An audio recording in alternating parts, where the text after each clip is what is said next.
మా ఆర్గనైజేషన్కి అదే మాకు మోటో. స్వీయ ఆరాధన, సర్వ ఆదరణ. నీ తల్లిని నువ్వు చక్కగా మొక్కు, పక్కవాడి తల్లిని గౌరవించు. ఆమె నీకు తల్లి కాదు, తల్లి వంటిది ఉంటుంది. చదువుకున్నా చదువుకోకపోయినా నీ తల్లి నీ తల్లే. నీ తల్లికి సాటి ప్రపంచంలో మరొకటి ఉండదు. ఈ భావన నీలో ఉన్నట్టే పక్కవాళ్ళు కూడా ఉండాలి. వాడికి వాడి తల్లి మీద ఆ ఆరాధన ఉండాలి, నీ తల్లి మీద ఆదరణ ఉండాలి.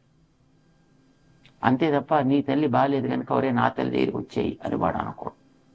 అది తల్లి కావచ్చు, తండ్రి కావచ్చు, దైవం కావచ్చు, దేశం కావచ్చు. నీదేదో దాన్ని నువ్వు, నాదేదో దాన్ని నేను.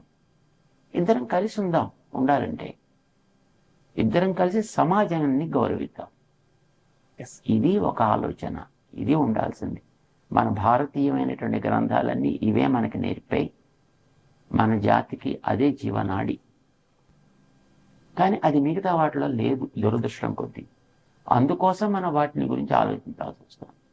నిజానికి ఈ ఆలోచనను వాళ్ళు కూడా అంగీకరించి ఆదరించగలిగితే మనకి ఈ మత సంఘర్షణలు కానీ, కన్వర్షన్స్ కానీ ఇలాంటివి జరిపే అవసరమే రాదు.